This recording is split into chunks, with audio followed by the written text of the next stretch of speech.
Sunday holiday ഉണ്ട്, breakfast ഒക്കെ കഴിച്ചു. എല്ലാ ദിവസവും ഹോളിഡേ കിടന്ന് ഉറങ്ങലാണ്, ഉറക്കമൊന്നും വരില്ല, എന്നാലും കുഴപ്പമില്ല.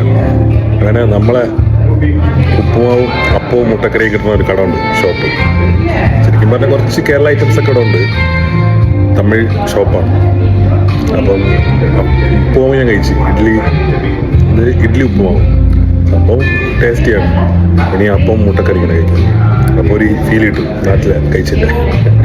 അപ്പോൾ ഇവിടെ ഈ കട ലൊക്കേഷനൊക്കെ ആരെങ്കിലും അറിയണമെങ്കിൽ ചോദിച്ചാൽ മതി, പറഞ്ഞുതരാം. അടുത്തേന് നമുക്ക് നിങ്ങൾ വരുമ്പോൾ വിളിച്ചായിരുന്നുണ്ട്. അപ്പോൾ നമുക്ക് ഒരുമിച്ച് കഴിക്കാം. അങ്ങനെയുണ്ട്, പൊളി. ഈ ഉപ്പുമാവ് കണ്ടില്ല എന്നാരും പറയണ്ട.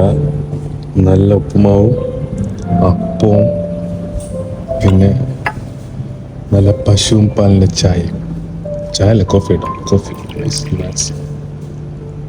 അപ്പത്തിൻ്റെ കൂടെ എങ്ങനെയാണെന്ന് അറിയാമോ? അപ്പവും പിന്നെ തേങ്ങാപ്പാലും ശർക്കരയും ഇതൊക്കെ മിക്സ് ചെയ്തിട്ട് കഴിക്കണത്. പക്ഷെ നമുക്കതല്ലല്ലോ കോമ്പിനേഷൻ. നമുക്ക് കോമ്പിനേഷൻ അപ്പവും മുട്ടക്കറി, അതാകുമ്പോൾ പൊളിക്കും. ഓക്കെ, അപ്പോൾ അപ്പം മുട്ടക്കറി കഴിക്കാം രാവിലെ തന്നെ. അപ്പം മുട്ടക്കറിക്ക് അത് ഇങ്ങനെ കഴിക്കണം, അതാണ് ടേസ്റ്റ്. കുറെ മെനുവിൽ കുറെ ഐറ്റംസ് ഒക്കെ ഉണ്ട് ആഡ് ചെയ്യാൻ. നിങ്ങൾ ട്രൈ ചെയ്ത് നോക്ക്. വെറുതെ ഈ വഴിക്ക് പോകണമെങ്കിൽ ഒന്ന് ഇറങ്ങി ട്രൈ ചെയ്താൽ മതി. ഷോപ്പ് ആരെങ്കിലും ഇപ്പൊ ഇതുവഴി പോകണമെങ്കിൽ ഇവിടെ ഇറങ്ങിയാൽ മതി. അപ്പോൾ ഓക്കെ, മറക്കണ്ട. Bye bye.